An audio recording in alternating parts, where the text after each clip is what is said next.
Okay, this is a quick talk. It's going to be why I don't do SEO, search engine optimization. And the reason is viewers have told me about this a long time ago, so I tried doing all that stuff, writing a longer description, putting in these keywords, and then having the click pages and all this stuff.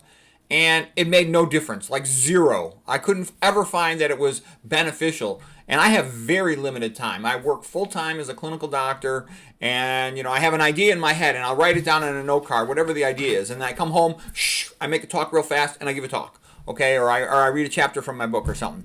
But I don't.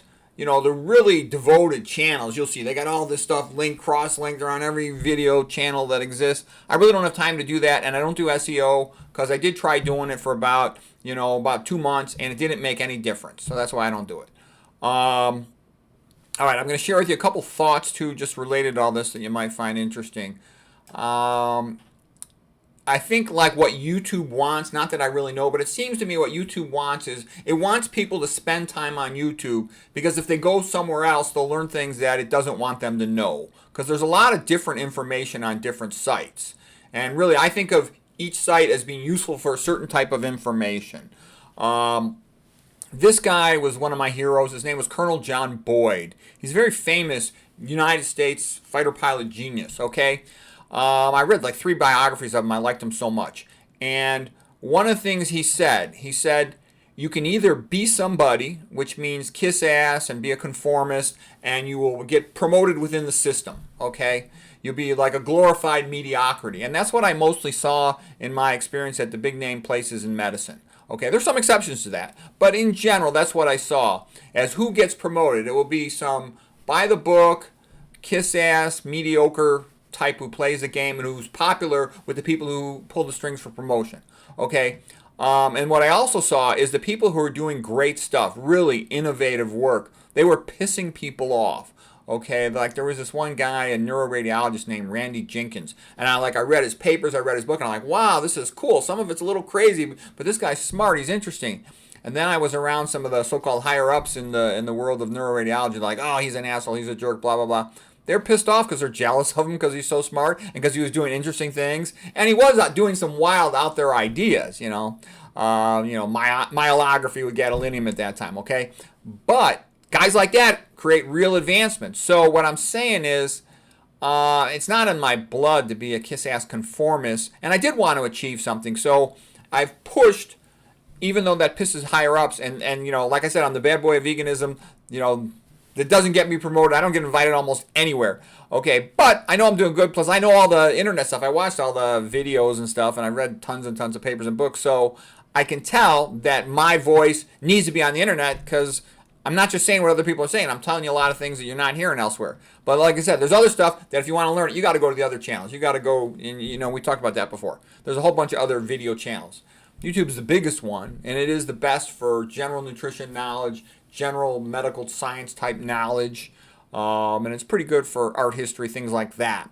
What was Boyd's approach? Boyd's approach was he would study a topic in great detail. He would read obsessively, and then he would discuss it with a friend. He would often call his friends at 1 o'clock, 2 o'clock in the morning, and they didn't like being woken up, but they also knew that was their chance to talk to Boyd when he was fully aware of all the details of an idea. He had mastered, and he was so excited about his ideas, he would just call his friends in the middle of the night to discuss some idea, whatever it might be. A lot of times it was related to, army stuff. But the guy really was an interesting genius. Let's see. And also, like most geniuses, he's real simple, kind of plain. He wasn't too flashy. His flashiness was his brilliant ideas in his brain. He developed something called the OODA loop. Well, actually, once he figured out an idea, he would then, discuss it with friends to run it by them. Then he would try to form some way to test the idea. He would like to give a presentation of it. And he actually came up with something that's called the OODA loop.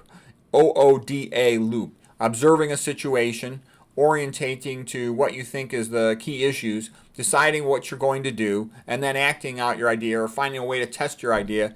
Look at your feedback and go back again. It sounds a little obvious, but it's more than that. I'm not going to get into all details of his life. If you want to study him, you could study him. And all geniuses, like we talked about this before, they're all kind of quirky and idiosyncratic.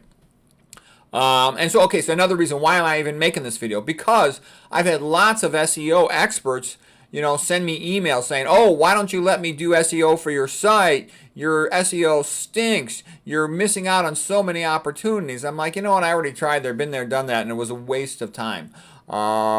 And the other thing I noticed is that none of them ever does anything for free. So what I'm saying is they all want you to commit to them and pay them money up front. Who knows if they're ever going to do anything useful? And now I have no interest in signing with any of them. But what I'm saying is, if they were smart, it would seem to me like what would get my attention? If they actually did something useful, like, and what would be useful to me? The only thing I would care about would be getting interviews at other sites, because that's fun for me. I like meeting people. I like doing interviews. It's easy. I just show up with a talk I've already made. That's the walk in the park. Coming up with new material when I'm busy, that's hard for me to do.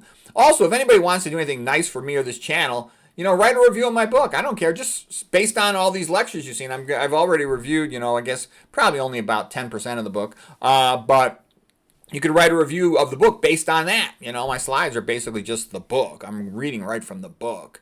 Because, yeah, it'd be nice to get more reviews. I noticed, I write a book, and it's also like Christians in general. They're nice, but they're not aware of things. Basically, I see people from other ethnic groups, they write a book, and boom, they get all these reviews, all this support, whereas I'm used to not getting any support. But I mean, don't get me wrong, I have a lot of nice viewers. They're very nice, and I appreciate them, and I like them, but I get almost no reviews on my books, okay? And I sell almost none too either, but I sell some.